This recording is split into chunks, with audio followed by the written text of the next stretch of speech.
Berkas permohonan perizinan kamu dijemput langsung di rumah atau kantor. Diajibin aja.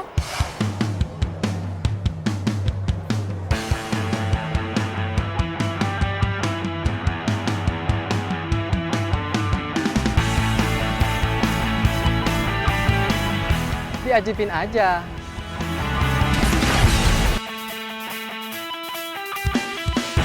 Diajibin aja. Diajibin aja. Jangan sampai masalah menghantuimu. Urus izinmu sekarang juga. Diajibin aja. Diajibin aja. Follow Instagram @layananjakarta. Assalamualaikum warahmatullahi wabarakatuh. Selamat pagi, selamat datang kepada teman jurnalis dan rekan-rekan media yang telah berkenan hadir dalam konferensi pers terkait Jakarta Investment Forum 2023. Kami juga menyampaikan apresiasi kepada ibu bapak dari perwakilan instansi pemerintah dan para pelaku usaha yang sudah bergabung. Saya Aldi akan memandu jalannya agenda kegiatan kita pada pagi hari ini. Konferensi pers Jakarta Investment Forum 2023, Global City and Beyond.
Baik, sudah hadir bersama-sama kita hari ini secara virtual para narasumber yang akan menyampaikan materi. Yang terhormat Kepala Dinas Penanaman Modal dan Pelayanan Terpadu Satu Pintu DPM PTSP Provinsi DKI Jakarta, Bapak Beni Agus Chandra beserta Kepala Unit Pengelola Jakarta Investment Center Ibu Tona Hutauruk. Yang kami hormati Kepala Perwakilan Bank Indonesia Provinsi DKI Jakarta, Ibu Arliana Abu Bakar. Yang kami hormati, Direktur Pengembangan Bisnis PT MRT Jakarta, Bapak Farhad Mahfud. Yang kami hormati, Direktur Pelayanan dan Bisnis PT Transportasi Jakarta, Ibu Lis Permana Lestari. Yang kami hormati, Direktur PT Pembangunan Jaya Ancol Tbk, Bapak Cahyo Satrio Prakoso. Baik teman jurnalis dan rekan-rekan media, untuk mempersingkat waktu, kita akan langsung bersama menyimak penjelasan dan paparan dari para narasumber yang nantinya akan dilanjutkan dengan sesi tanya jawab. Teman jurnalis dan rekan-rekan media dapat mengajukan pertanyaan atau tanggapan di kolom chat dengan format tuliskan nama Anda, asal media atau instansi, kemudian pertanyaan atau tanggapan. Baik, mengawali acara, sambutan sekaligus paparan Kepala Dinas Penanaman Modal dan Pelayanan Terpadu Satu Pintu DPM PTSP Provinsi DKI Jakarta, Bapak Beni Agus Chandra beserta Kepala Unit Pengelola Jakarta Investment Center Ibu Tona Hutauruk. Disilakan. Assalamualaikum warahmatullahi wabarakatuh. Ya, makasih kehadirannya Bapak Ibu. Selamat pagi. Assalamualaikum dan salam sejahtera. Sini hadir bersama kita ada Bu Tona dari Jakarta Investment Center, kemudian ada Pak Cahyo dari Ancol, ada Pak Farhad dari MRT, ada Polis, dan terima kasih sebesar-besarnya untuk Bu Arliana Abu Bakar dari Bank Indonesia Jakarta. Jadi Jakarta Investment Forum tahun 2023 ini memang rangkaian kegiatan mulai dari bulan Mei, ada beberapa rangkaian webinar, kerjasama Jakarta Investment Center dengan kemudian juga dengan China ASEAN Business Alliance, Artinya ya setiap tahun kita melakukan, mempromosikan kepada calon bangsa Jakarta sebagai global city serta pusat bisnis dan ekonomi di Indonesia dengan membuka peluang investasi dan kolaborasi semakin. Jakarta Investment Forum ini gongnya akan dilakukan pada hari Kamis tanggal 3 Agustus 2023 di St. Regis. Target audiennya sekitar 250 juta VIP dan VIP dari berbagai latar belakang, kementerian, lembaga, investor lokal, internasional, BUMN, BUMD, kedutaan, dan lain.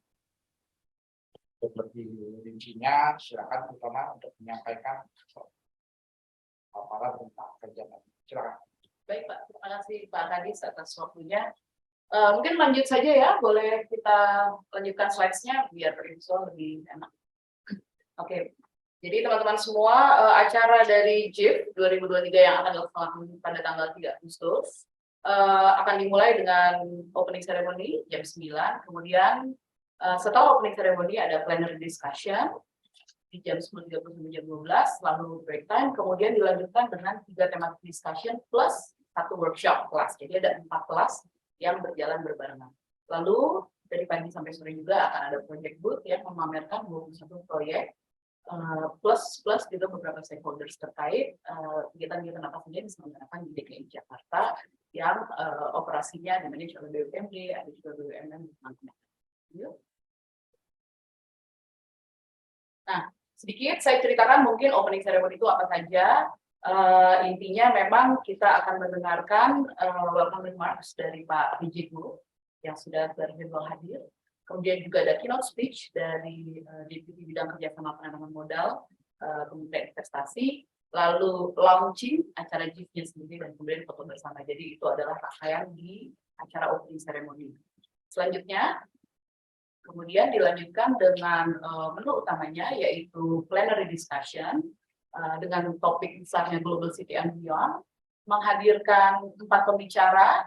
Pertama Pak Diki, Asisten Gubernur Bank Indonesia, kemudian Pak Budi Karya, Menteri Perhubungan Republik Indonesia, lalu ada juga Pak Gunawan, beliau adalah Deputi Regional di Bappenas, dan Ibu Sri Haryati, Asisten Perekonomian Keuangan, dengan moderator Pak Rory. Jadi mereka berempat pembicara akan berbicara tentang Global City and Beyond, bagaimana sebenarnya Jakarta strateginya ke depan setelah pasca relokasi nantinya, dan kemudian kita lompat ingin menuju Global City. Itu di plenary discussion sampai dengan jam 12. Lalu setelahnya, mungkin slide-nya lanjutkan. Oke, nah ini yang acara after lunch-nya. Akan ada 4 kelas paralel. Yang pertama adalah thematic discussion 1 di sebelah kiri dengan tema Unlocking Net Zero Jakarta. Pembicaranya dari Kemenko Marves, lalu juga ada Bu Ririn dari PT PLN, kemudian Pak Daud Joseph, beliau adalah Direktur di PT PJ, dan kemudian Pak Triwahono dari Hyundai Motor ASEAN. Nah, ini kita bekerjasama dengan moderator Ibu Megancy dari Ecobusines Singapura. Jadi berbicara Jakarta kira-kira menuju Global City, tapi kita tetap memperhatikan si kebutuhan kita untuk seimbang dengan lingkungan dan menuju net zero sebagaimana memang komitmen kita di 2050. Kemudian paralel dengan itu di kamar satunya lagi ada thematic discussion 2 dengan tema Seizing Infrastructure Investment Opportunities in Jakarta. Pembicaranya pertama adalah Pak Kadis, Pak Beni, Agus Chandra, kemudian Pak Charlesko dari HSBC, lalu juga Bu Vivian Harsanto dari JLL, dan Pak Lamandino dari KCIC. Jadi keempat pembicara ini akan berbicara tentang pengembangan kawasan, infrastruktur, dan mendukung investasi-investasi model apa yang terobosan melalui pengembangan kawasan-kawasan skala besar. Itu idenya di thematic discussion kelas kedua ini dengan moderator Ibu Arya. Kemudian lanjut. Nah, yang ketiga ini thematic discussion ketiga dengan tema Creating Green Investment Opportunities and Potential in Jakarta merupakan kolaborasi kami dengan Bank Indonesia. Terima kasih Bu Arjana Abu Bakar. Pembicaranya juga ada 4. Dari Pak Sigit dari Kemen LHK, kemudian Pak Riki dari Direktur Eksekutif Kehati, lalu juga dari British International Investment, dan Ibu Hana dari Bu Anya, dengan moderator Ibu Amelia Yahya. Ini menarik juga gitu. Di sisi sedikit agak berbeda bagaimana sih sebenarnya menciptakan green investment ekosistemnya di DKI Jakarta. Lalu yang di sebelah kanan itu kita juga mengadakan workshop, agak berbeda dengan yang thematic discussion. Kalau ini semacam kelas lecturing, kita bekerja sama dengan Eco Business Singapura dan partnernya adalah PT Life Cycle di Indonesia, lead trainernya adalah Ibu Jessica Hanafi. Sasarannya sebenarnya kepada para startups, kepada perusahaan-perusahaan BUMD DKI dan BUMD yang ingin mengetahui bagaimana cara membuat sustainability reporting yang mungkin selama ini belum familiar, tapi sebenarnya sangat potensial untuk mencari investor ke depan. Nah, itulah 4 kelas yang akan diselenggarakan secara paralel di jam setelah makan siang sampai dengan jam 3. Lalu selanjutnya. Nah, bersamaan dengan itu juga dari pagi sampai sore kita akan menikmati juga ada sajian 10 project booth yang diisi oleh Pemprov DKI Jakarta, BUMD DKI Jakarta, dengan juga para rekan-rekan kolaborator potensial, ada dari KCIC dan Adikarya. Memang utamanya mengemukakan, memamerkan proyek-proyek yang di sektor public domain gitu, infrastruktur untuk mendukung kesejahteraan dan juga mobility rakyat Jakarta. Nah, ini project booth, dia akan berselenggara terus-menerus di luar ballroom yang sudah mengadakan tematik, jadi ini bisa dinikmati oleh para pengunjung. Mungkin itu saja, dan terakhir, apa lagi Mas Nuan? Silakan.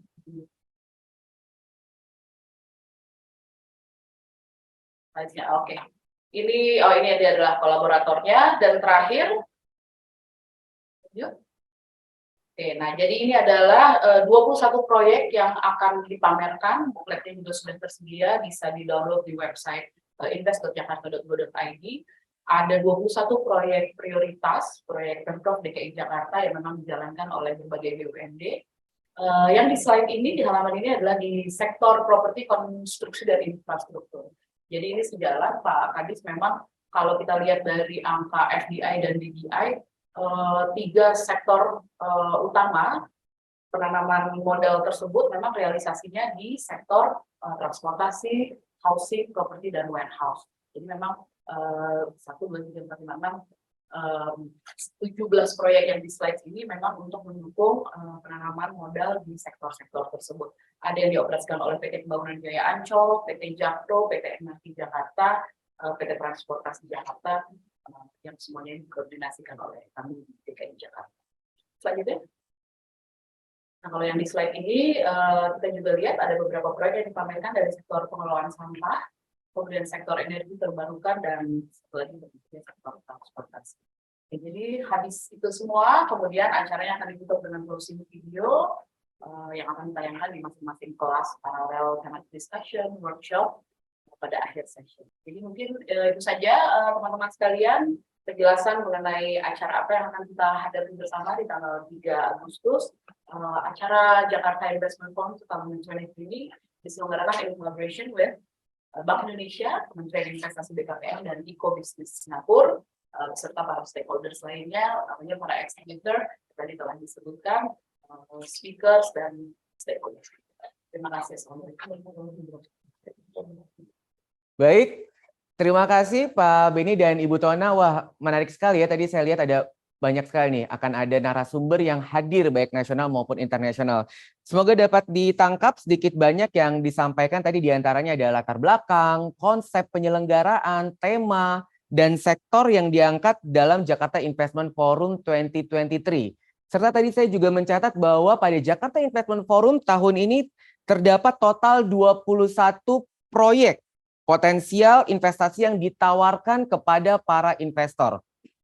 Dan hal menarik lainnya yakni berbagai proyek potensial tersebut sejalan dengan semangat Jakarta untuk memperkuat posisinya sebagai global city pasca rencana pemindahan IKN. Luar biasa. Baik, selanjutnya saya akan ke kantor perwakilan Bank Indonesia Provinsi DKI Jakarta. Tentunya pertanyaannya, seberapa besar kekuatan ekonomi Jakarta khususnya terkait kinerja investasi, serta bagaimana pula peran dan harapan Bank Indonesia dengan diadakannya Jakarta Investment Forum 2023. Kepala Perwakilan Bank Indonesia Provinsi DKI Jakarta, Ibu Arliana Abu Bakar, disilakan.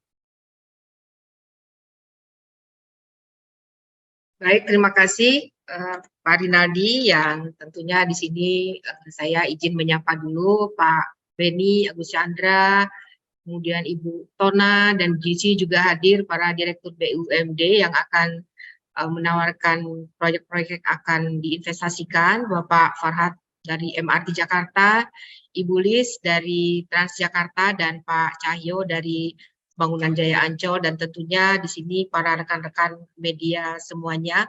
Assalamualaikum warahmatullahi wabarakatuh. Selamat pagi dan salam sejahtera untuk kita semua. Mungkin yang pertama saya ingin sampaikan adalah bahwa saat ini kondisi global memang memiliki potensi risiko yang cukup tinggi, terutama di sini memang kita lihat bagaimana kondisi dari Tiongkok yang kurang kuat, kemudian juga tensi geopolitik yang masih terus berlanjut, kemudian juga disinflasi global yang lambat, dan juga potensi kenaikan dari suku bunga bank sentral di dunia. Sementara di domestik sendiri, beberapa tantangan kita itu adalah sekarang kita sudah lepas dari status pandemi, kemudian juga kondisi kita sekarang menjelang pemilu dan juga persiapan kita untuk kepindahan ibu kota negara ke IKN. Namun tentunya dari semua tantangan global maupun domestik tersebut kita melihat potensi momentum untuk pemulihan ekonomi Jakarta ini masih akan terus berlanjut dan semakin baik. Kalau kita lihat pertumbuhan di 2023 ini kita perkirakan masih akan terus tumbuh kuat, dan ini kita proyeksikan akan tumbuh 2023 ini sekitar 4,5 sampai dengan 5,6%. Dan di triwulan 1 2023 kemarin kita tumbuh Jakarta itu 4,95%. Memang masih di bawah nasional yang sebesar 5,03%, tapi kita tetap optimis bahwa pertumbuhan itu akan terus berlanjut sampai dengan akhir tahun. Dari sisi inflasi, nah ini juga inflasi ini sebenarnya bisa dikatakan menunjukkan kualitas dari pembangunan kita. Jadi pembangunan ini juga ditunjang dengan inflasi di Jakarta yang rendah. Inflasi Jakarta ini 3,2%, posisi di Juni kemarin, year on year. Dan ini lebih rendah dibandingkan dengan inflasi secara nasional yang sebesar 3,52%. Dan ini berada dalam target kisaran, range-nya itu target 2023 adalah 2% plus minus 1. Jadi udah kembali sebenarnya kita di dalam range target. Dan kalau kita lihat dari pertumbuhan ekonomi Jakarta, ini memang terutama yang menjadi pendorong itu adalah konsumsi rumah tangga, investasi dan juga ekspor. Nah dari sisi investasi ini memang porsi secara komposisi itu memegang peranan yang cukup besar sebesar 33,6%. Sehingga di sini kita lihat bahwa ekonomi di Jakarta ini akan sangat juga bergantung kepada bagaimana pertumbuhan dari investasi, terutama nanti dari dorongan berbagai proyek dan juga infrastruktur yang kita harapkan tidak hanya menjadi mesin pertumbuhan ekonomi, tetapi juga akan dapat menciptakan lapangan kerja. Dan ke depan kita melihat peran investasi di Jakarta ini akan semakin penting karena ini akan menjadi salah satu yang mendorong Jakarta bisa menjadi kota global. Dan juga ini kita lihat bagaimana kemudian peluang investasi di Jakarta ini beberapa fokus itu dilakukan di beberapa sektor yang akan mendukung dari kinerja Jakarta, terutama di sektor transportasi, termasuk TOD, kemudian juga ada misalnya beberapa kawan industri dan komersial lain yang akan berbasis juga hijau. Kemudian kita lihat di sini juga kenapa beberapa proyek investasi nanti juga di sini akan berorientasi juga pembangunan yang berkelanjutan, karena ini memang sudah menjadi salah satu yang difokuskan oleh investor. Jadi sekarang kita sudah melihat bagaimana kita menjaga momentum pertumbuhan ini bisa sustain, jadi bisa terus berkelanjutan. Kemudian yang juga menjadi concern kita adalah tentunya kami di sini Bank Indonesia perwakilan DKI Jakarta yang bersama-sama dengan Pemprov DKI ini kita tergabung di dalam Komite Investasi Jakarta, dan tentunya kita di sini sangat mendukung dan menyambut baik inisiasi dari Jakarta Investment Forum ini. Kita berkolaborasi untuk bisa bagaimana kemudian 21 proyek potensial di DKI Jakarta ini bisa kemudian direalisasikan. Dan ini tentunya proyek-proyek yang sangat relevan dengan isu lingkungan dan pertumbuhan ekonomi berkelanjutan.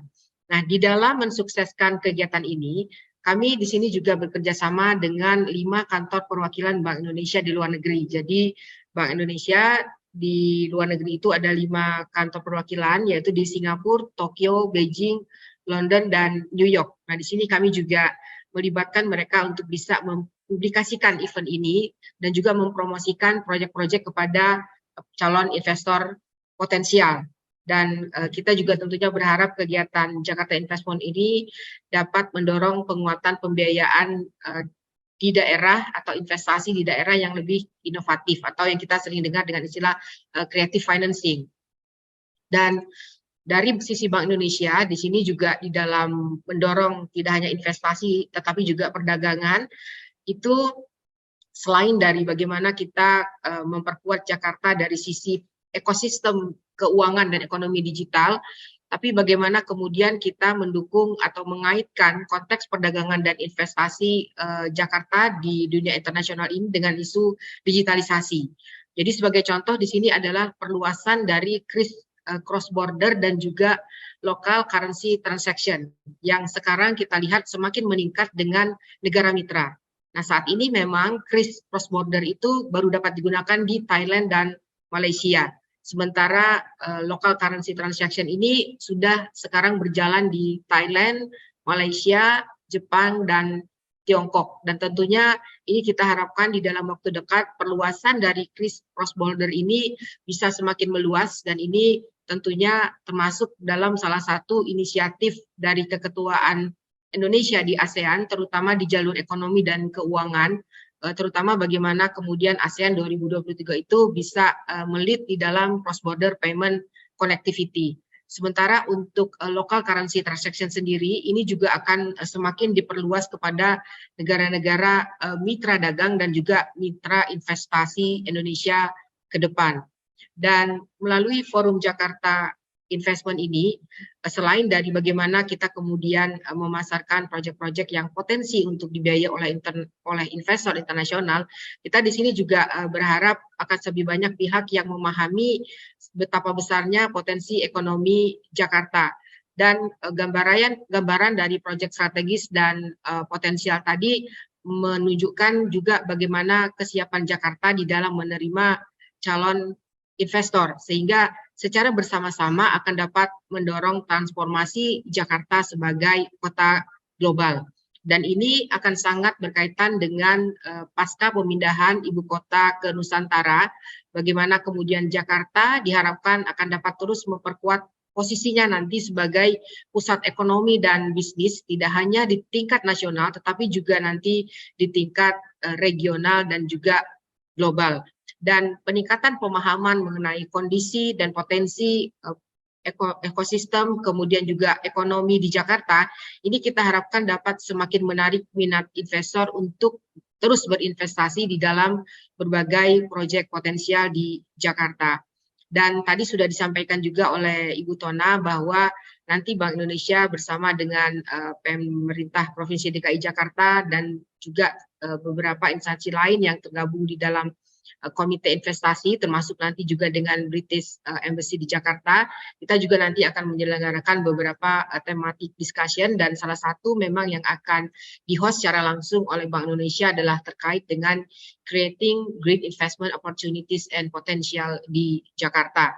Sehingga di sini kita akan mengemukakan juga bahwa concern dari investasi itu selain dari memang bagaimana kita memperhatikan aspek keberlanjutan dalam konteks lingkungan, tetapi juga pentingnya kita juga memperhatikan aspek sosial dan juga aspek governance, sehingga ini akan semakin memperkuat keyakinan dari investor untuk bisa mengambil keputusan berinvestasi di Jakarta. Dan tentunya selain dari ini juga kita berharap kegiatan dari Jakarta Investment Forum ini yang merupakan kegiatan tahunan, ini akan terus dilakukan secara berkelanjutan. Jadi ada continuity dari proyek-proyek yang ditawarkan maupun kesinambungan dari proyek-proyek itu sehingga roadmap yang memang diharapkan untuk bisa menjadikan Jakarta sebagai global city itu bisa dapat terlaksana dengan baik, dan di sini juga kita akan semakin menguatkan kembali bagaimana kontribusi ataupun peran strategis Jakarta terhadap perekonomian nasional. Jadi kalau dari sisi pertumbuhan, Jakarta itu porsinya memang paling besar dibandingkan dengan daerah lain. Jadi sekitar 17% kontribusi terhadap perekonomian nasional. Dan tentu saja ini kita harapkan akan terus diperkuat sehingga Jakarta benar-benar bisa berkontribusi secara lebih baik terhadap perekonomian nasional. Mungkin itu saja sedikit dari saya. Mungkin nanti untuk lebih detail kita bisa lanjutkan di dalam sesi tanya jawab. Demikian, terima kasih. Saya kembalikan ke moderator.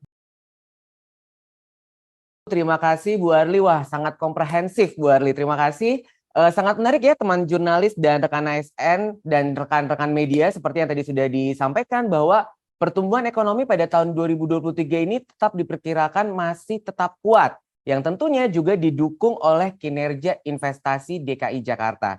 Di samping itu, upaya dan sinergi dari Pemprov DKI Jakarta bersama institusi lainnya dari berbagai sektor ini telah berhasil menggerakkan proyek investasi sehingga memberikan dorongan tambahan bagi pertumbuhan ekonomi dan perluasan kesempatan kerja di Jakarta. Luar biasa.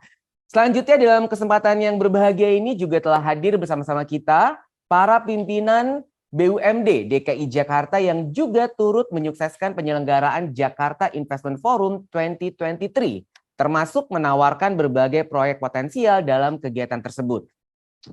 Tentunya teman jurnalis dan rekan-rekan media ini perlu untuk mengetahui pandangan para pimpinan BUMD DKI Jakarta terhadap pembangunan infrastruktur berkelanjutan di Jakarta, khususnya untuk memperkuat posisi Jakarta sebagai global city.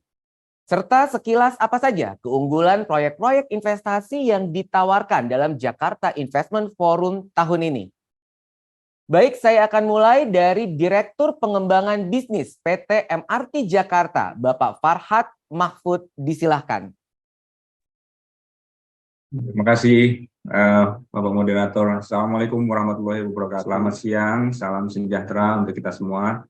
Yang kami hormati Bapak Kepala Dinas PTSP, Bapak Beni Agus Chandra, Ibu Direktur Jakarta Investment Center, Ibu Tona Tauruk, dan Kepala Perwakilan Jakarta Bank Indonesia, Ibu Arliana Abu Bakar. Sampai ketemu lagi, Bu.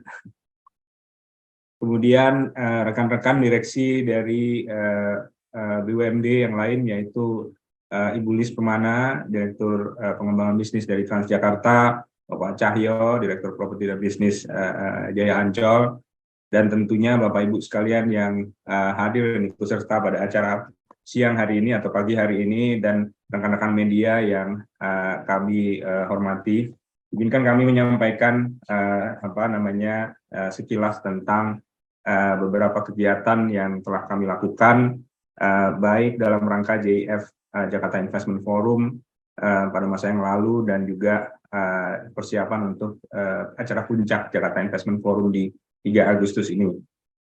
Pertama-tama MRT ingin menyampaikan bahwa kami selalu berupaya mendukung suksesnya penyelenggaraan Jakarta Investment Forum, karena JIF ini memiliki arti penting bagi kami untuk selalu mengedepankan proyek-proyek urban regeneration atau proyek-proyek transportasi yang ada di portfolio MRT Jakarta untuk dikerjasamakan dengan berbagai pihak baik dalam maupun luar negeri, karena pada prinsipnya MRT tidak bisa berdiri sendiri dan ingin fokus pada pengelolaan transportasi. Di tahun 2023 ini MRT Jakarta dalam Jakarta Investment Forum ini menyertakan 4 proyek prestisius yang memiliki potensi kerjasama dengan mitra strategis dalam rangkaian acara GIF 2023. Ini tidak termasuk tentunya proyek-proyek MRT yang saat ini sedang dibangun dan diusulkan untuk dikembangkan, menghubungkan beberapa wilayah baik di Jakarta maupun di Jakarta sekitarnya gitu. Adapun proyek-proyek yang kami usulkan adalah pertama Extended Concourse Bundaran HI, ya, kemudian Extended Concourse Fatmawati, ya, pedestrian deck Duku Atas, Blok M Mixed Use, dan Fatmawati Mixed Use. Coba ke slide sebelumnya. Ya, ini adalah kegiatan-kegiatan yang telah kami lakukan dalam rangka mencoba melakukan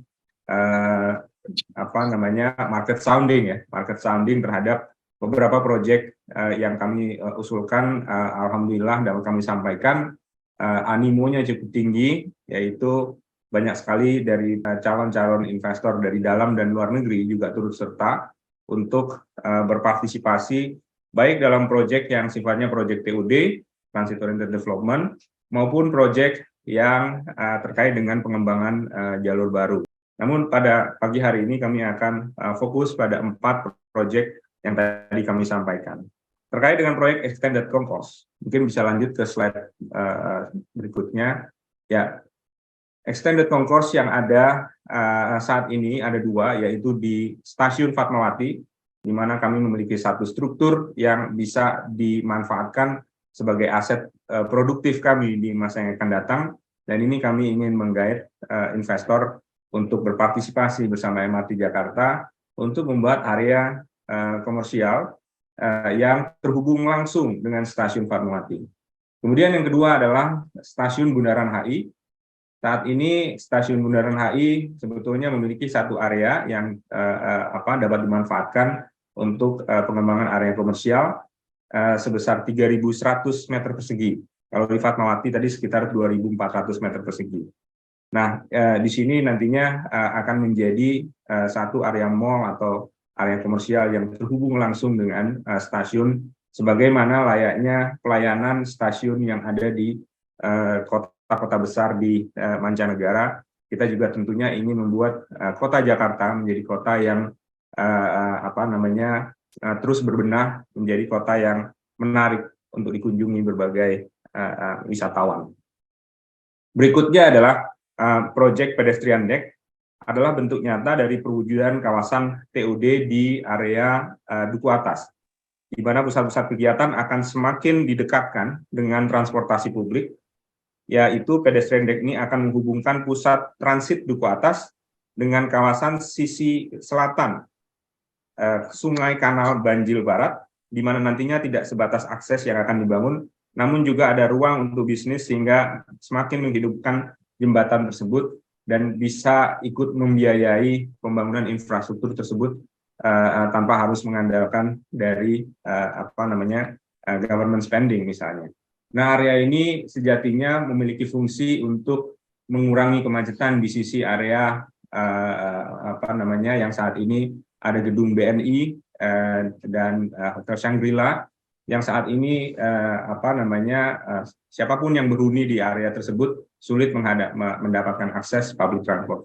Nah, ini sudah kami lakukan visibility-nya, dan kita berharap ke depan bisa lakukan beauty contest di tahun ini juga gitu. Kemudian yang lainnya adalah proyek Blok M dan Fatmawati Mixed Use yang ada di bagian bawah, ya, gambar sebelah kiri dan sebelah kanan. Ini juga merupakan bentuk nyata optimalisasi kawasan TOD di sekitar stasiun MRT Jakarta. Kalau Blok M Mixed Use ini lebih kepada untuk melakukan revitalisasi terminal, ya, yang saat ini mungkin tata letaknya sudah menjadi di tengah kota gitu ya, dengan berkembangnya kota Jakarta.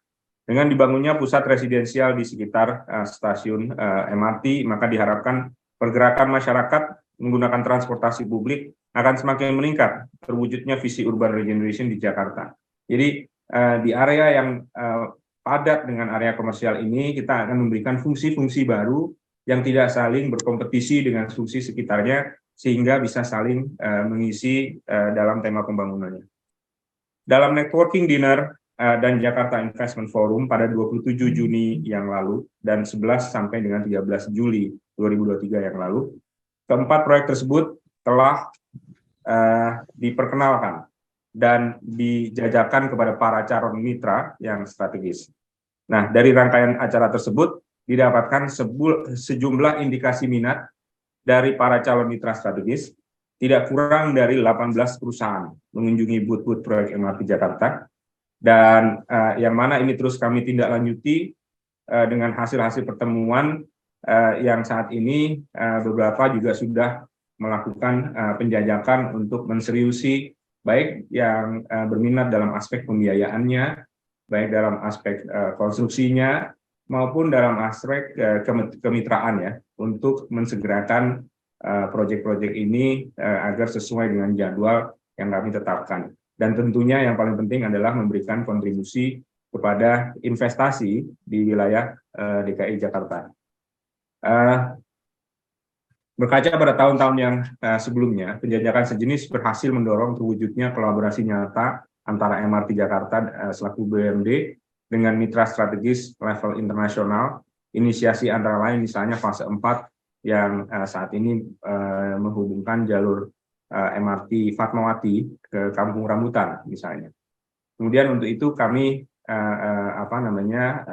atas keberlangsungan JIF perlu dipertahankan dan ditingkatkan implementasinya agar menjadi semakin efektif dan menjembatani mitra-mitra investor dan proyek-proyek strategis yang ada di Jakarta.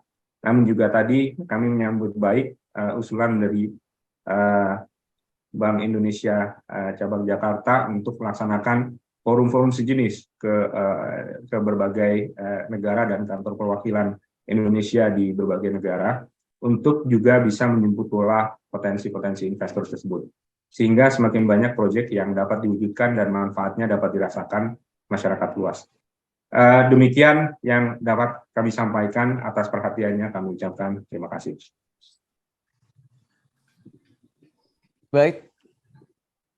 Baik, terima kasih Pak Farhad. Sangat menarik. MRT Jakarta telah membuktikan transformasi berkelanjutan pada transportasi publik yang aman, nyaman, dan terjangkau oleh semua kalangan masyarakat.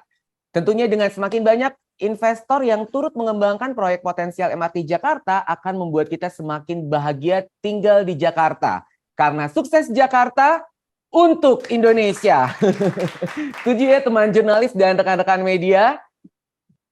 Saya kalau makan siang nggak perlu takut kelamaan, apalagi sampai dimarahin pimpinan, karena ada MRT Jakarta yang basmus-basmus nih, langsung sampai tempat tujuan. Saya pelanggan setia dari MRT Jakarta, Pak Farhad. Luar biasa sekali nih MRT Jakarta terus bertransformasi ya Pak ya. Terima kasih Pak, pokoknya semangat terus naik MRT. Baik dari MRT Jakarta ini kita akan ke Transjakarta. Wah ini juga salah satu transportasi publik andalan saya juga nih, apalagi sekarang nih banyak halte kekinian yang instagramable banget nih. Kalau kata teman-teman millennials dan Gen Z, ini yuk naik transportasi publik sambil bikin konten di halte yang ikonik. Baik, selanjutnya pemaparan Direktur Pelayanan dan Bisnis PT Transportasi Jakarta, Ibu Lis Permana Lestari. Disilahkan. Oke, baik, terima kasih Mas. Semangat sekali ya Mas ya. Baik, yang saya hormati Kepala Dinas PMPTSP yang juga teman lama saya Pak Beni Agus Chandra. Selamat pagi Bapak. Dan juga Ibu Tona Hutauruk Kepala UP Jakarta Investment Center DPM PETSP DKI Jakarta. Selamat pagi Ibu. Dan yang saya hormati juga dan saya banggakan Ibu Arliana Abu Bakar, Direktur Eksekutif Kepala Perwakilan BI Provinsi DKI Jakarta. Ibu, ketemu lagi ya Bu ya.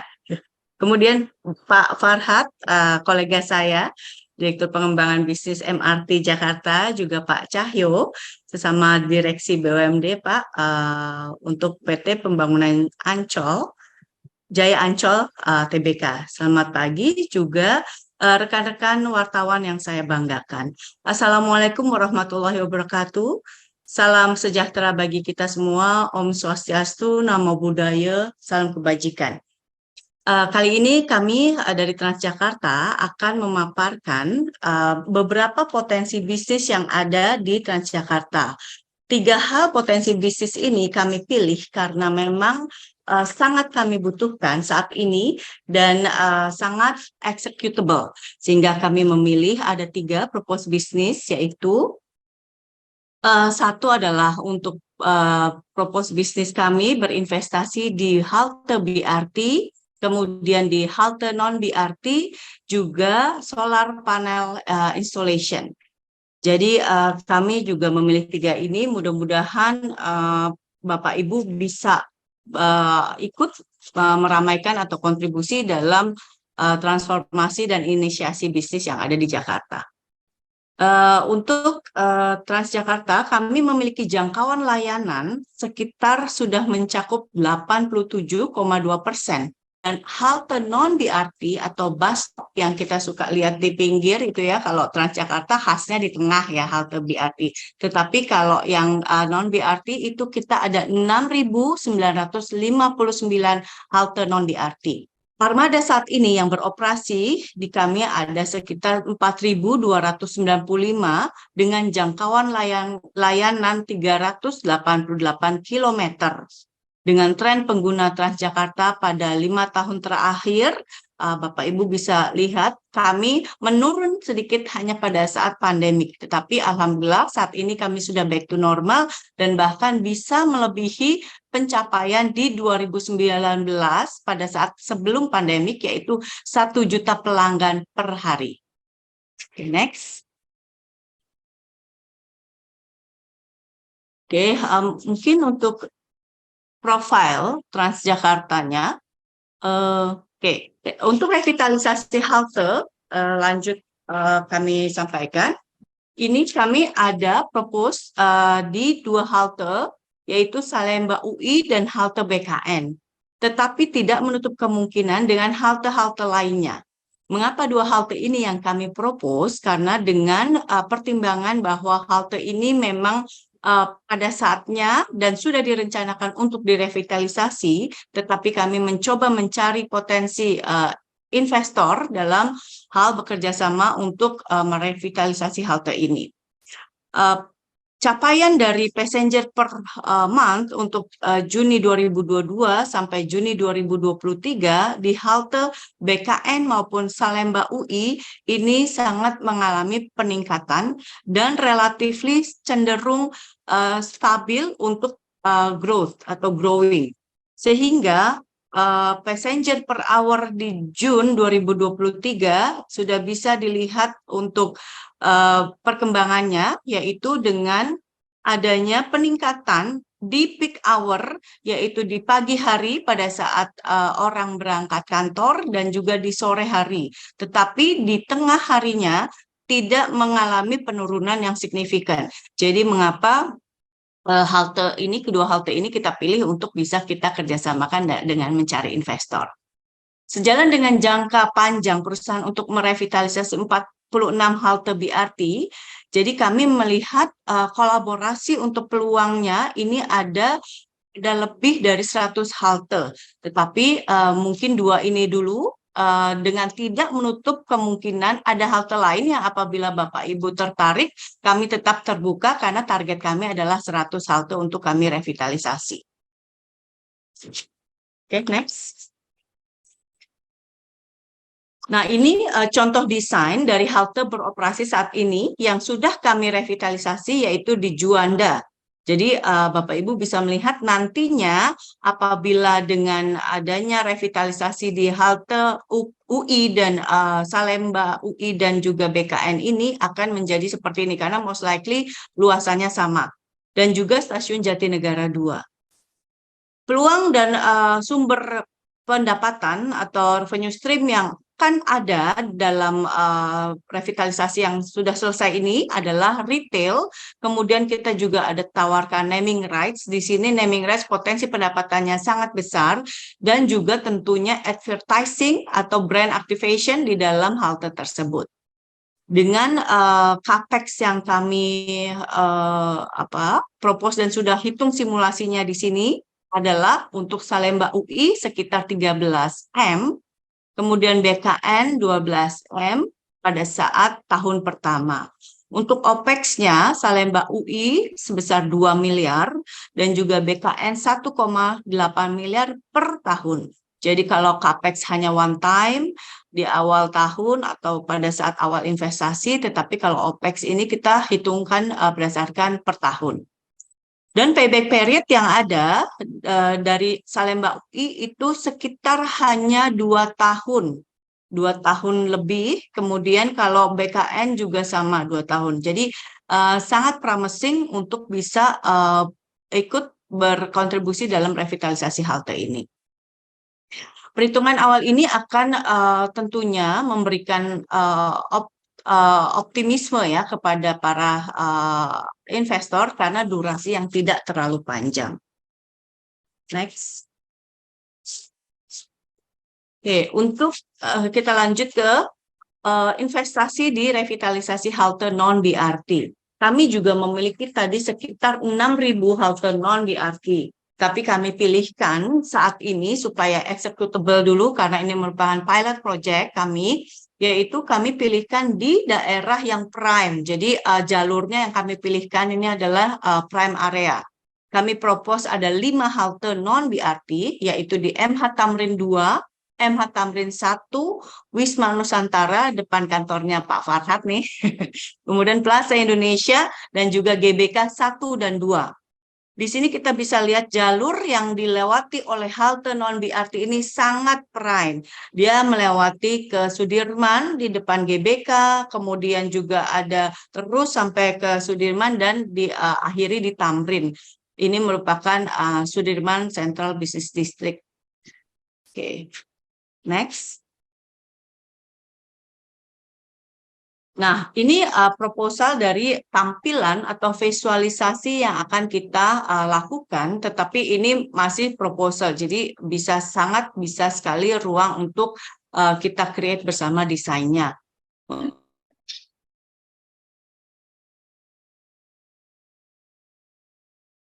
Seamless ya, kita pilihkan saat ini seperti itu.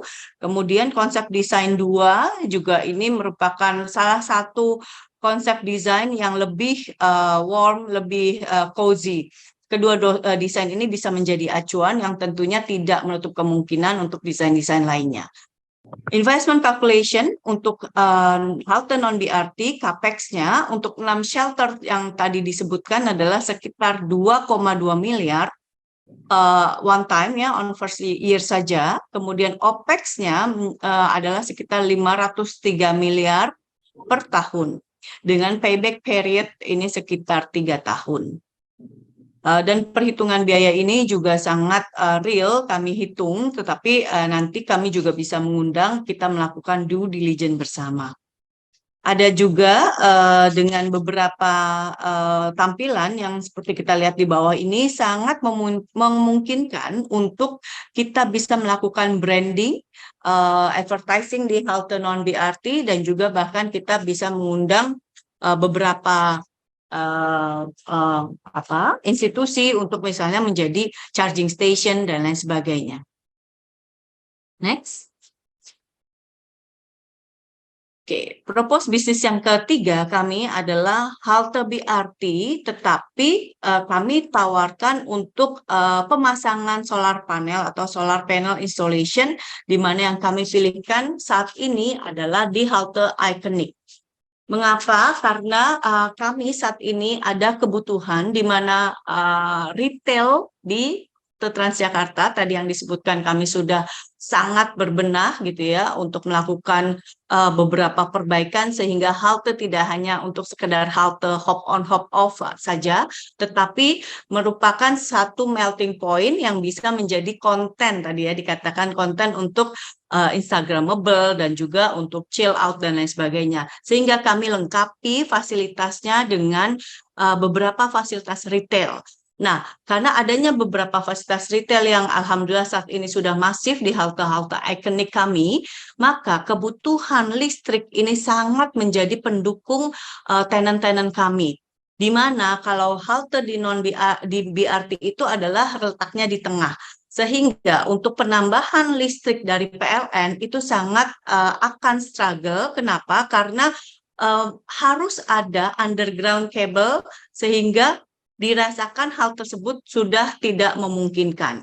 Maka kami dengan situasi seperti ini, kami justru ada inisiatif yang akan menjadikan solusi, yaitu dengan memasang solar panel di atas halte-halte kami.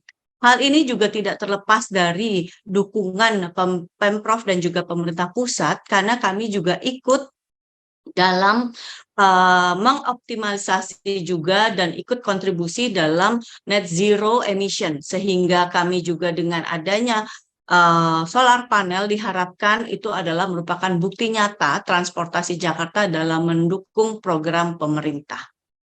Di sini kami tawarkan ada 4 halte, yaitu MH Tamrin, Bundaran HI, Tosari, Duku Atas. MH Tamrin ini kalau Bapak Ibu ketahui yang di depan halte Sarinah, yang di depan Sarinah. Kemudian Bundaran HI pastinya Bapak Ibu sudah familiar, yang sangat Instagramable karena di atas ada viewing deck untuk berfoto dengan latar belakang patung Selamat Datang. Dan juga Tosari di seberangnya juga yang merupakan kembar juga seperti kapal pinisi tetapi lebih kecil daripada halte Bundaran HI, dan juga Duku Atas 1 yang merupakan juga halte integrasi dengan MRT, LRT dan juga KCI, dan bahkan railing atau kalayang kereta bandara. Dan 4 halte ini sangat membutuhkan solar panel installation karena kebutuhan listriknya sangat besar. Karena kami sudah mulai tenant-tenant kami ada di sana secara masif, sehingga kebutuhan listrik selain untuk pelayanan yaitu untuk komersialisasi. Nah, yang kami ajak Bapak Ibu di sini tentunya yang untuk komersialisasi, sehingga akan ada nilai ekonomis di dalam investasi tersebut. Kami juga 4 halte ini sangat baik dalam hal pencapaian atau crowd daripada passenger. Ini hampir tidak pernah sepi dari pagi, siang, bahkan pada saat orang makan siang, lunch, pasti arahnya akan ke halte kami karena kami sudah dilengkapi F&B dan juga sedikit resto. Dan pada saat tentunya peak hour di sore, pada saat orang kantor pulang dari kantor, ini juga kita sangat potensial karena hampir di halte-halte yang 4 halte kami sebutkan dan kami tawarkan ini tidak pernah sepi. Cost structure-nya akan menjadi seperti ini. Untuk capex-nya kami menawarkan dan dengan simulasi ini 8 miliar dengan tahun pertama ya, karena ini installation-nya memang menjadi tidak ada investasi lain karena sudah ada di halte yang telah jadi, telah kami revitalisasi, sehingga hanya ada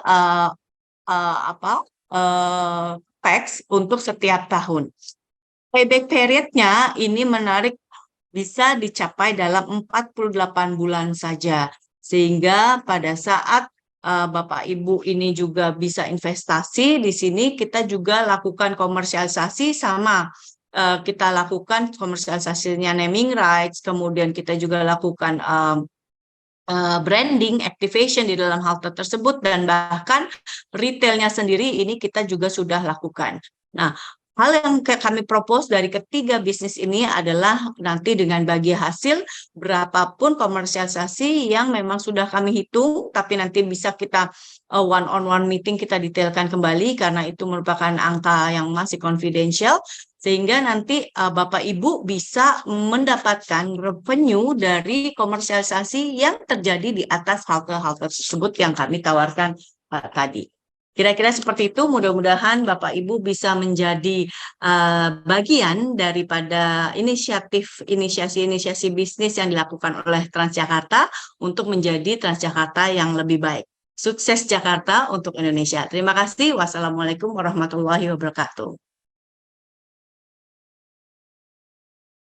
Waalaikumsalam warahmatullahi wabarakatuh. Terima kasih Ibu Lis. Wah, nampaknya akan semakin banyak nih halte-halte untuk kita foto-foto untuk konten-konten Instagram nih Ibu Lis ya. Ya, betul. Ditunggu ya, Mas. Siap. Terima kasih. Baik, rekan media dan juga teman-teman jurnalis, tadi sangat menarik. Tadi saya mencatat nih setidaknya ada 3 proyek potensial investasi yang ditawarkan, yaitu pertama, revitalisasi halte bus dengan sistem bus rapid transit atau BRT. Kemudian kedua, revitalisasi halte bus non-BRT. Dan ketiga, ini adalah pada halte-halte BRT ikonik Transjakarta kebanggaan kita semua. Ini juga akan ditawarkan proyek investasi instalasi panel surya. Luar biasa. Tentunya berbagai proyek potensial tersebut ini sangat menarik bagi investor, mengingat seperti yang tadi sudah disampaikan bahwa jangkauan layanan Transjakarta saat ini telah mencakup sekitar 87,2% dari seluruh wilayah DKI Jakarta. Baik, tadi kita sudah sama-sama naik MRT, lalu kita naik Transjakarta. Nah, saatnya kita nyampe liburan ke Ancol nih. Baik, selanjutnya kita akan mendengarkan sekilas seperti apa proyek investasi yang ditawarkan dan bagaimana arah pengembangan Ancol ke depan. Direktur PT Pembangunan Jaya Ancol Tbk, Bapak Cahyo Satrio Prakoso, disilahkan.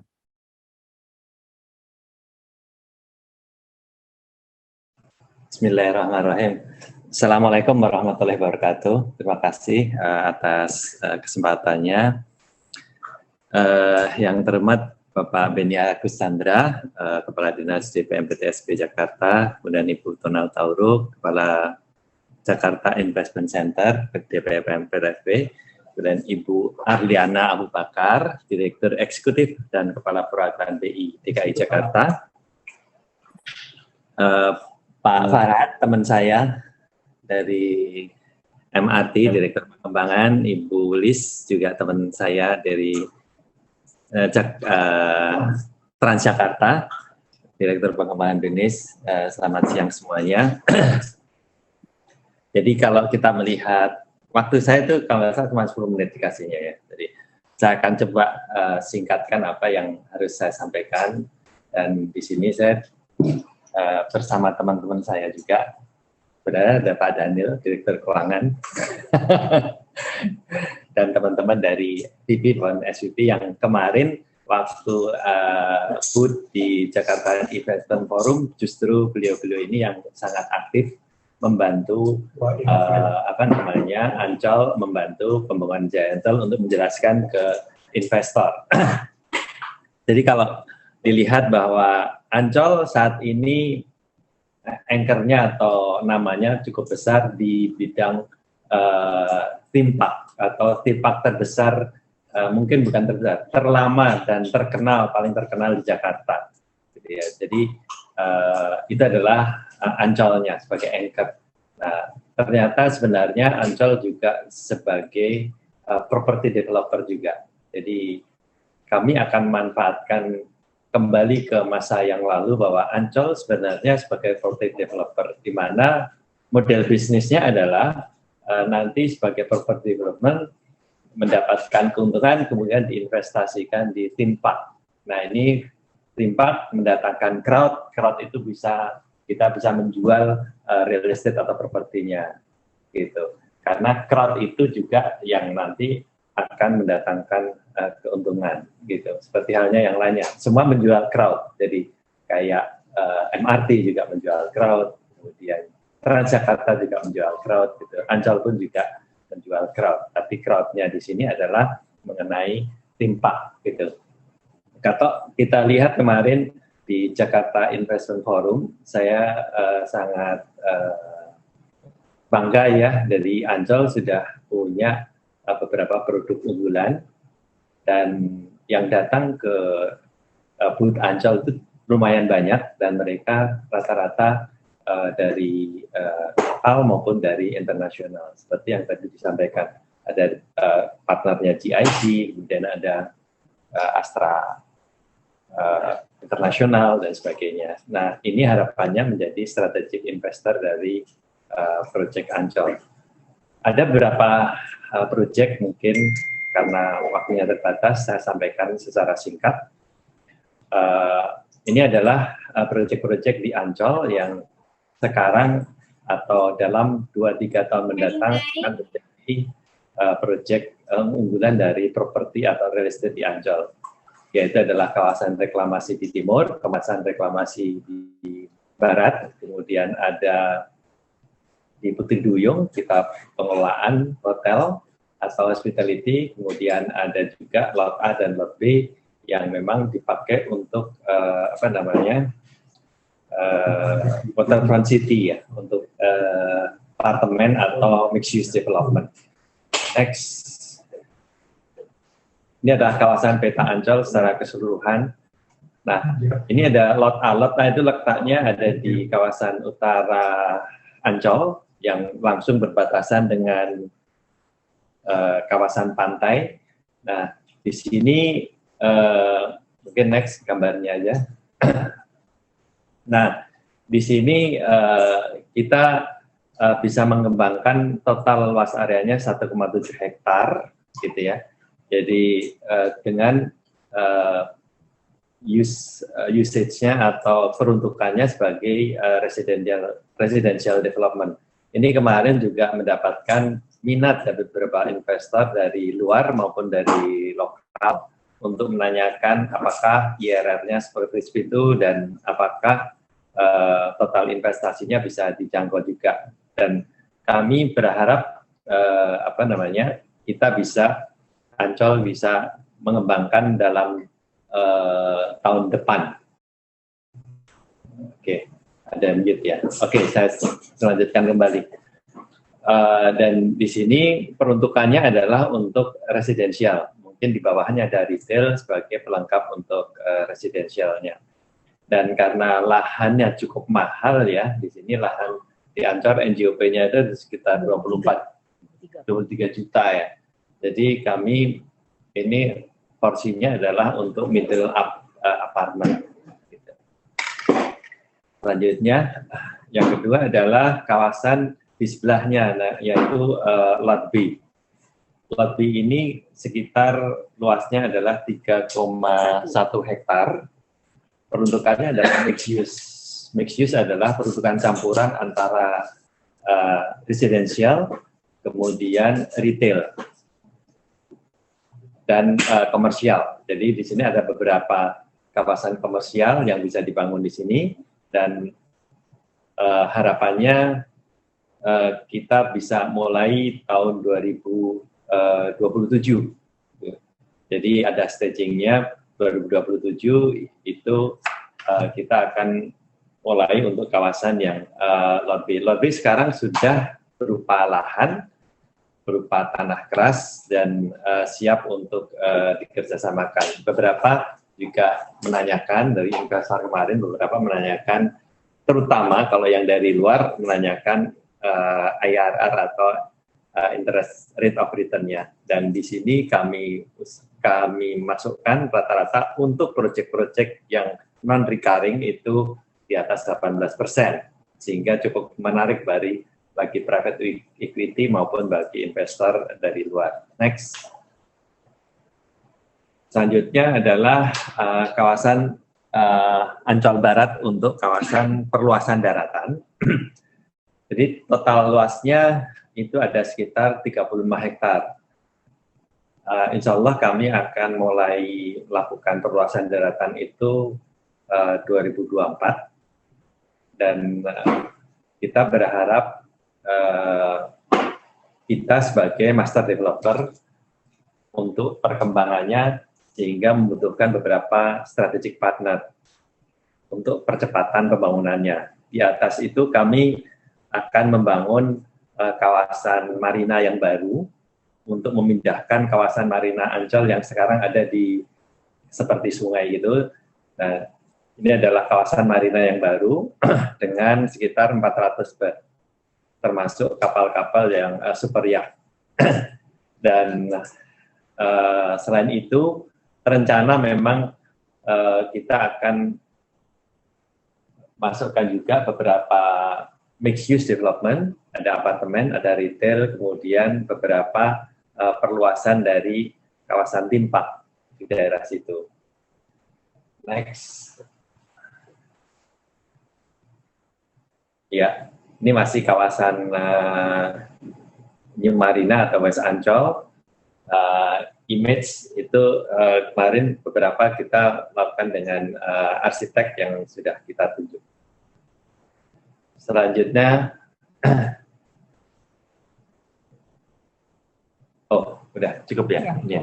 Saya kira cukup, walaupun beberapa mungkin masih ada. Total kami ada sekitar 8 proyek ya untuk bisa dikerjasamakan. Saat ini kami hanya 4 proyek aja yang kami presentasikan. Harapannya pada saat nanti di acara tanggal 3 Agustus itu bisa kami tampilkan semuanya kepada beberapa investor yang berminat. Saya kira cukup dari saya. Terima kasih. Assalamualaikum warahmatullahi wabarakatuh. Waalaikumsalam warahmatullahi wabarakatuh. Terima kasih Pak Cahyo. Menarik sekali. Tadi saya mencatat setidaknya terdapat 4 proyek potensial tadi yang dipaparkan terkait dengan investasi dari PT Pembangunan Jaya Ancol Tbk yang tentunya ini memiliki peluang investasi yang sangat besar, diantaranya Lot A Ancol, Lot B Ancol, lalu kawasan Ancol Barat, dan terakhir New Marina Ancol. Ini sangat menarik. Baik, tentunya dari seluruh pemaparan tadi dan penjelasan yang telah diberikan membuat kita semakin penasaran dan tidak sabar nih untuk mengikuti seluruh rangkaian acara Jakarta Investment Forum 2023 yang akan menghadirkan berbagai narasumber nasional dan internasional serta para pemangku kebijakan. Setuju ya teman jurnalis dan rekan-rekan media? Boleh kita beri tepuk tangan secara virtual untuk pemaparan semua narasumber kita pada pagi hari ini, luar biasa. Baik, selanjutnya saya akan membacakan pertanyaan dari teman jurnalis dan rekan-rekan media. Ini yang pertama, ini akan ada pertanyaan dari siapa nih? Kita akan pilih. Nampaknya banyak sekali hari ini pertanyaan dari teman-teman media begitu ya terkait dengan Jakarta Investment Forum 2023. Ini ada pertanyaan untuk siapa dulu yang akan kita pilih? Baik, ini nampaknya tim kita juga memilihnya agak susah nih untuk memilih pertanyaan-pertanyaan yang menarik nih. Baik, nah ini kita sudah dapat satu pertanyaan untuk MRT Jakarta Pak Farhad. Ini dari Haris, dari Indozone. Sejalan dengan rencana pemindahan ibu kota ke Nusantara, izin Pak Farhad, Haris bertanya, apakah berinvestasi di Jakarta, khususnya di sektor transportasi, ini akan tetap menjanjikan bagi para investor? Baik, silakan Pak Farhad untuk dijawab. Terima kasih Pak Moderator. Pak Haris dari mana tadi Pak? Dari Indozone, Pak Farhad. Dari Indozone ya, dari Indozone. Jadi pertanyaannya apakah masih menarik investasi di Jakarta gitu ya? Ya. Jadi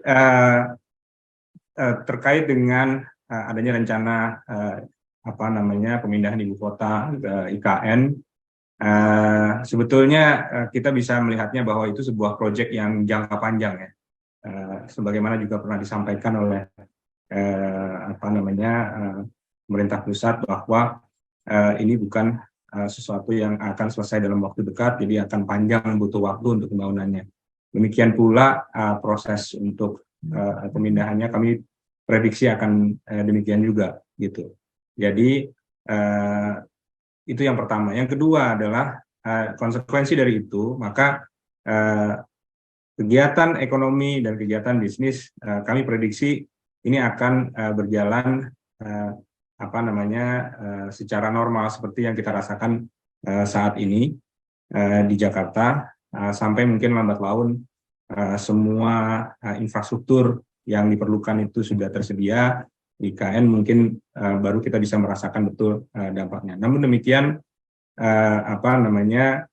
kami tetap optimis gitu ya, bahwa struktur sosial yang ada di Jakarta ini dengan warga sekitarnya yang tinggal di area Jabodetabek gitu ya, itu sudah sebagian mengakarnya, sehingga orang juga banyak yang bekerja di pusat kota Jakarta, dan kita tahu efeknya dari itu adalah kemacetan di wilayah Jakarta yang terjadi pada jam-jam kerja. Yang tidak hanya di-trigger oleh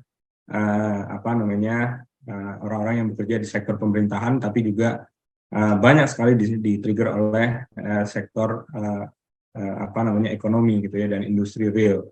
Nah, oleh karena itu kami prediksi kegiatan ekonomi di Jakarta akan tetap menarik, dan ini kita lihat dari animo yang ada dalam setiap event-event Jakarta Investment Forum, baik dan terutama transit oriented development ya, yang ada di jalur MRT fase 1 saja, itu cukup banyak dihadiri oleh peminat-peminat potensi investasi.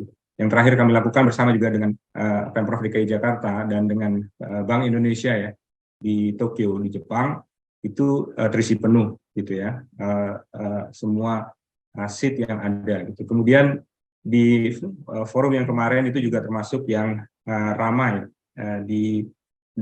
dihadiri oleh potensial investor, tidak hanya dari dalam negeri dan dari luar negeri. Ini menunjukkan sinyal bahwa Jakarta akan tetap menarik dan sekitarnya ya akan tetap menarik sebagai kota pusat bisnis dan ekonomi, mengingat segala infrastruktur yang sudah tersedia, baik sisi transportasi yang sudah lengkap dari sisi public transportnya, baik juga dengan fasilitas-fasilitas yang bertaraf internasional sudah siap ada di DKI Jakarta. Nah, kita hanya dari MRT Jakarta sebetulnya bersama dengan Pemprov DKI selaku pemegang saham ingin membantu mengimprove dan selalu memperbaiki kota ini menjadi lebih menjadi lebih baik dan fokus pada people oriented ya, pergerakan orang jadi lebih efisien. Ini yang ingin kami dorong bersama Pemprov DKI Jakarta tadi di proyek-proyek yang kami usulkan. Demikian mungkin yang bisa kami sampaikan. Terima kasih. Baik, terima kasih Pak Farhad. Jawabannya sangat komprehensif nih. Baik, selanjutnya kita bacakan lagi pertanyaan nih dari MNC Media, dari Rian. Bertanya kepada DPMPTSP Provinsi DKI Jakarta. Izin Pak Beni dan Bu Tona, Rian bertanya, bagaimana bentuk pendampingan atau asistensi yang dilakukan oleh Pemprov DKI Jakarta terhadap investor agar dapat melakukan realisasi investasi? Baik, silakan dijawab Pak Beni dan Bu Tona, mohon izin. Oke, baik. Terima kasih Mas Aldi dan Pak Rian atas pertanyaannya. Pertanyaannya pendampingan ya, bentuk pendampingannya gimana ya? Mungkin saya boleh cerita sedikit sebenarnya keberadaan kami di Jakarta Investment Center yang terbentuknya di awal 2020 itu merupakan suatu insentif tersendiri kepada pelaku bisnis dan calon investor. Jadi keberadaan si Jakarta Investment Center di DPMPTSP atau JIC itu sebenarnya kita melakukan end-to-end proses untuk mendampingi para calon investor tersebut. Di JIC sendiri kita memiliki unit riset yang dapat membantu calon investor untuk mencari informasi sebenarnya mulai dari hal-hal yang basic seperti populasi itu berapa, tanah di mana, kemudian zonasi seperti apa, hal-hal seperti itu kita bisa bantu di sini. Kemudian kita juga punya tim promosi yang salah satunya adalah mengadakan acara investment forum ini untuk membantu mempublikasikan proyek-proyek apa saja yang memang lagi on di DKI Jakarta, sekaligus memperlihatkan bahwa Jakarta itu selalu merupakan kota yang ramah investasi. Dan terakhir kita punya divisi yang namanya adalah fasilitasi kerjasama investor. Nah, jadi di JIC sendiri ada beberapa tim yang dedicated untuk mendampingi setiap investor yang datang, mulai dari kebutuhan mereka apa, misalnya mau dikonekkan dengan siapa, membutuhkan rapat dengan siapa, mencari informasi dengan BUMD mana, kemudian matchmaking. Nah, itu akan dilaksanakan dibantu oleh tim dari JIC yang memang merupakan beberapa tim dedicated yang bisa nempel ke masing-masing calon investor yang datang. Jadi itu memang merupakan salah satu bentuk fasilitasi, kemudahan dan insentif yang digagas oleh Pemprov DKI Jakarta melalui terbentuknya unit Jakarta Investment Center. Kira-kira gitu Mas Aldi, jawaban dari kami. Baik, terima kasih Bu Tona. Ini artinya para pelaku usaha atau investor ini bisa langsung dimudahkan begitu ya kalau datang ke Jakarta Investment Center, begitu ya Bu Tona ya?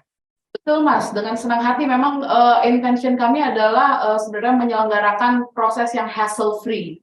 Karenanya timnya siap, tempatnya juga siap, berada di lantai 5 Mall Pelayanan Publik DPMPTSP di Rasuna Said. Baik, terima kasih Bu Tona. Jadi tunggu apa lagi nih rekan-rekan jurnalis dan juga teman-teman media ini untuk memberitakan nih kepada para investor untuk ayo kita berinvestasi di Jakarta karena sudah begitu mudah. Ada Jakarta Investment Center dan Pemprov DKI Jakarta yang akan membantu para investor untuk melakukan realisasi investasi di Jakarta. Baik, selanjutnya kita akan bacakan lagi pertanyaan. Wah, nampaknya pertanyaan hari ini banyak sekali nih. Saya seperti lagi sidang tesis nih kayaknya nih. Baik, selanjutnya ini ada pertanyaan untuk PT Pembangunan Jaya Ancol. Dari Feldi, dari inews.id. Izin Pak Cahyo, Feldi bertanya, dengan posisi Jakarta menuju Global City, apakah ini juga akan mempengaruhi perubahan target pasar dari pengembangan bisnis Ancol? Baik, silakan Pak Cahyo, dipersilakan untuk menjawab. Terima kasih atas pertanyaannya ya. Jadi kalau Global City itu cirinya adalah salah satunya mengenai banyaknya orang asing yang akan datang di kawasan itu ya.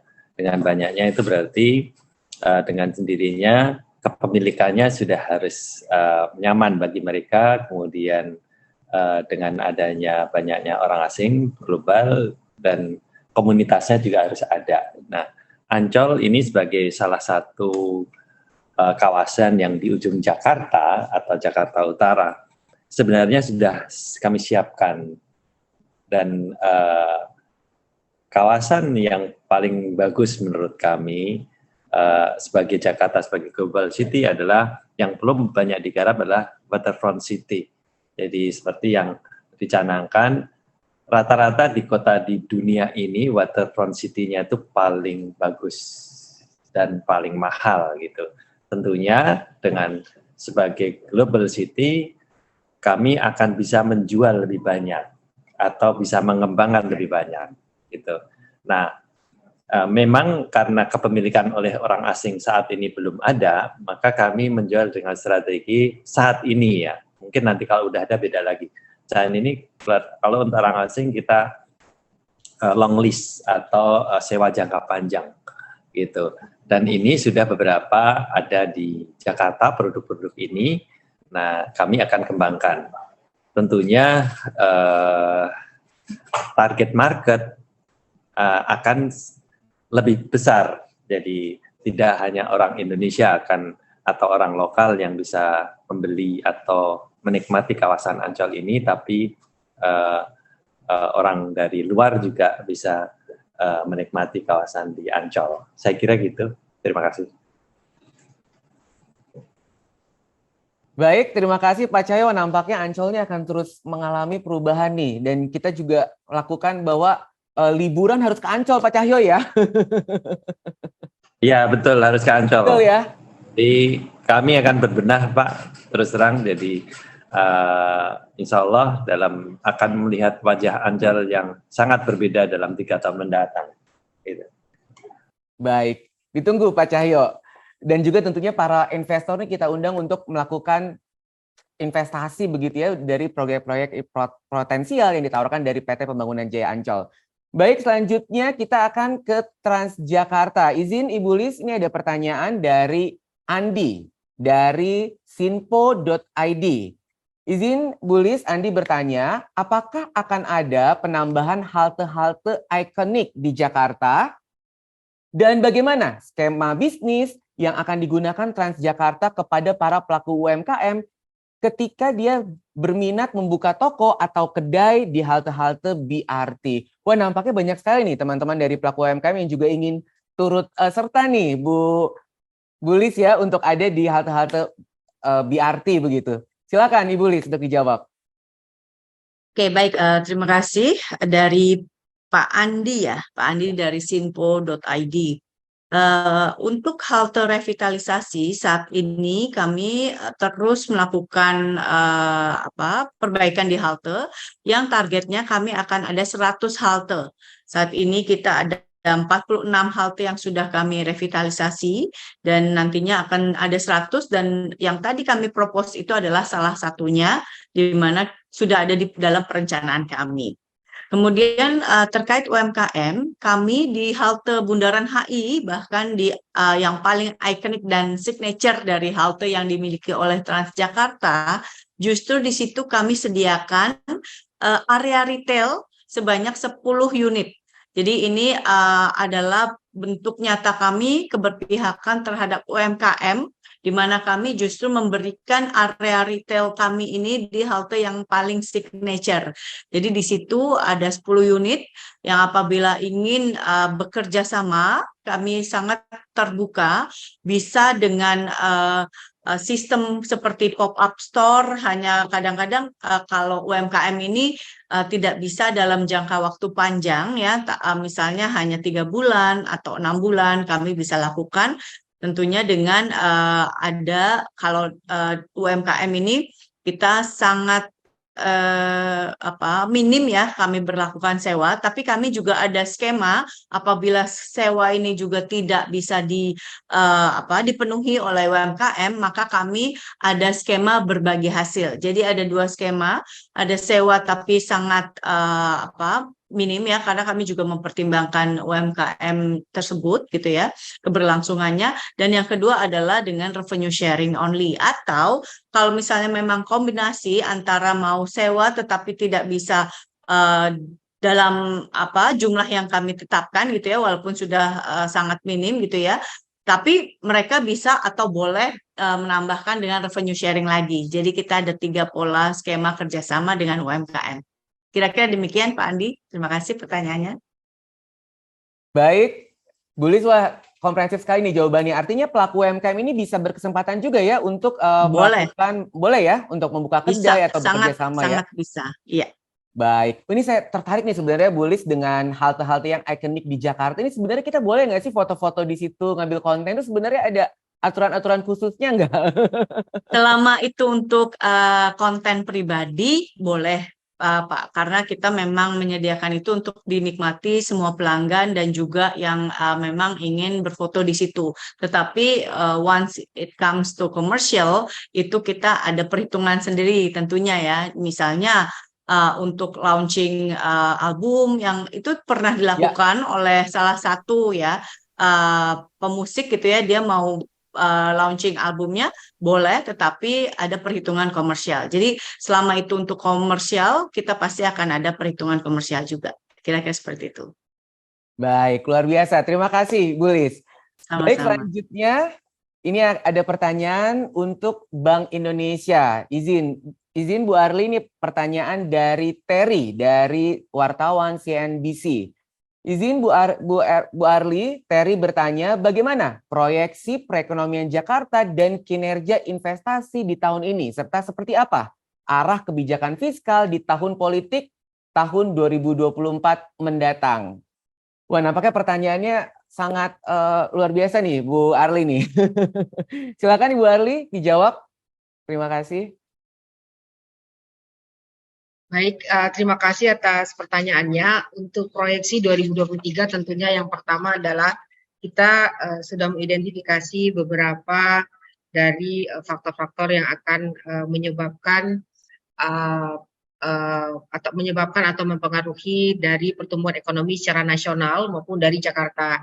Jadi kalau kita bicara Jakarta ini memang ada 3 sebenarnya source of volatility-nya ya. Pertama dari global, tadi sudah saya sampaikan, global itu juga punya pengaruh sebenarnya kepada Jakarta. Apalagi Jakarta nanti akan bercita-cita ingin menjadi sebuah global city, sehingga faktor global ini salah satu yang kita perhatikan ketika kita akan memproyeksikan perekonomian di 2023, terutama bagaimana dari kondisi Tiongkok yang kita lihat melambat ya Tiongkok ya, sementara memang ketergantungan kita secara nasional terhadap Tiongkok ini juga cukup besar. Kemudian yang kedua tensi geopolitik. Nah, tensi geopolitik ini sampai dengan saat ini masih terus berlangsung, sehingga beberapa kebijakan yang kita lihat akan punya dampak secara nasional ini juga terus menjadi perhatian.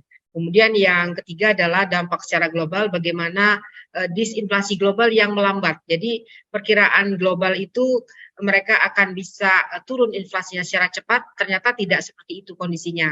Apalagi sekarang beberapa inisiasi Bank Sentral sudah kelihatan akan mulai menaikkan suku bunga Bank Sentralnya. Itu dari aspek global. Kemudian secara nasional yang juga mempengaruhi perekonomian Jakarta, tentunya pertama adalah status pandemi yang sudah dicabut. Nah, kita bisa lihat bagaimana kemudian peningkatan aktivitas perekonomian, permintaan terhadap rumah tinggal, kemudian juga bagaimana aspek transportasi, kemudian juga ketersediaan pangan, ini akan punya dampak kepada nasional dan tentunya juga pada Jakarta. Kemudian juga tentunya transisi kepindahan IKN tahun depan ini juga sesuatu yang kita lihat akan punya dampak kepada Jakarta. Dan tentunya yang ketiga secara nasional adalah aspek pemilu. Nah, pemilu ini sebenarnya ini bukan yang pertama kali terjadi di Indonesia.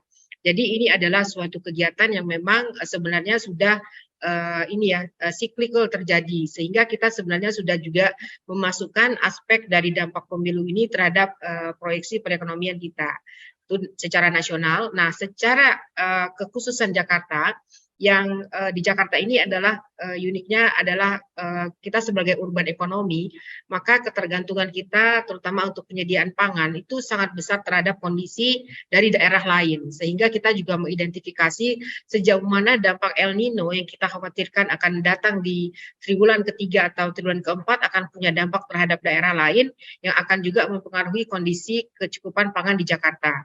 Kemudian juga Jakarta ini memang bisa dikatakan sebagai juga bisa juga dikatakan penopang dari daerah Bodetabek sekitarnya, sehingga kita lihat bagaimana ketika urbanisasi itu terjadi di siang hari, maka aspek transportasi dari Jakarta kepada kota sekitar dan juga di dalam Jakarta sendiri ini menjadi semakin penting, sehingga kita juga lihat di sini proyek-proyek seperti MRT, kemudian juga Transjakarta, ini menjadi sangat penting untuk bisa mendukung kenyamanan untuk bisa tinggal di Jakarta.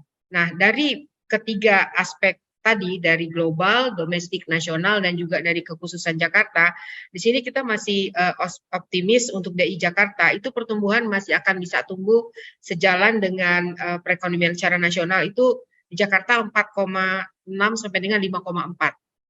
Sementara untuk inflasi, kita juga yakin kita bisa mencapai 3% plus minus 1, dan juga pertumbuhan kredit yang akan juga mendukung perekonomian Jakarta secara umum itu akan tumbuh sekitar 9 sampai dengan 11%. Jadi kalau kita lihat dari realisasi di triwulan 1 yang kita mencapai 4,95, kita cukup optimis ya bisa mencapai target sampai dengan akhir tahun. Demikian juga dengan inflasi yang cukup besar, inflasi Jakarta ini 27% porsinya secara nasional. Sehingga inflasi Jakarta menjadi sangat penting untuk bisa kita jaga bersama, untuk bisa juga mendorong penurunan inflasi secara nasional. Itu sudah masuk di dalam range sekitar 3 plus minus 1%. Kemudian dalam kaitan ini memang kita melihat dari sisi komposisi perekonomian Jakarta ya, secara makro itu memang kalau investasi tadi sekitar 33,6%, sehingga proyek-proyek strategis yang ada di Jakarta ini sangat perlu kita dorong, tidak hanya untuk bisa meningkatkan dari kualitas layanan publik di Jakarta, tapi juga bisa menciptakan lapangan kerja. Dan memang porsi yang terbesar sebenarnya masih dipegang oleh konsumsi rumah tangga. Jadi konsumsi rumah tangga di Jakarta itu sekitar 58%, dan ini memang karakteristik Indonesia ya. Jadi bisa dikatakan di provinsi lain pun komposisinya itu sekitar 60%, sehingga kita juga memiliki keyakinan bahwa konsumsi rumah tangga ini juga akan menjadi salah satu yang akan terus menopang pertumbuhan Jakarta. Nah, ini juga yang perlu kita perhatikan ketika kita bicara mengenai konsumsi rumah tangga adalah aspek inklusivitas. Sehingga disinilah peran UMKM untuk bisa kita tingkatkan, tidak hanya sebagai produsen, tetapi juga sebagai konsumen, sehingga nanti mereka akan dapat secara inklusif bersama-sama dengan masyarakat Jakarta lain itu bisa memiliki kualitas hidup yang lebih baik dan berkontribusi terhadap pertumbuhan ekonomi Jakarta. Mungkin demikian dari saya, terima kasih, saya kembalikan ke moderator. Baik, terima kasih Bu Arli. Wah, jawabannya sangat lengkap, komprehensif, dan jelas. Luar biasa. Baik, nampaknya rekan-rekan media ini dan juga teman jurnalis masih banyak yang ingin bertanya. Namun mengingat durasi yang sangat terbatas, kita akan segera akhiri konferensi pers virtual hari ini. Jadi kalau mau ingin bertanya lagi, ini harus datang nih. Nanti tanggal 3 Agustus hari Kamis di lokasi venue acara. Baik, demikianlah tadi pemaparan dan tanya jawab yang begitu komprehensif serta memberikan pemahaman yang mendalam kepada kita semua. Terima kasih kepada para narasumber yang begitu luar biasa. Dan tentunya juga terima kasih yang mendalam untuk teman jurnalis dan rekan-rekan media yang telah mengikuti konferensi pers ini dari awal hingga akhir. serta berkenan menyukseskan Jakarta Investment Forum 2023. Kita beri tepuk tangan yang meriah secara virtual untuk kita semua hari ini, luar biasa. Sampai bertemu di forum bisnis investasi terkeren tahun ini pada hari Kamis tanggal 3 Agustus 2023 mendatang. Jakarta Investment Forum 2023, Global City and Beyond. Luar biasa. Baik, sukses Jakarta untuk Indonesia. Selamat siang, wassalamualaikum warahmatullahi wabarakatuh. Terima kasih rekan-rekan media, Waalaikumsalam. terima kasih Pak Beni, Bu Tona, Bu Arli, Pak Farhat, Bu Lis, dan Pak Cahyo. Terima kasih. Salam sehat dan semangat selalu. Bu Arlina, Bu Tona, Pak Beni, terima kasih Pak Farhan, Pak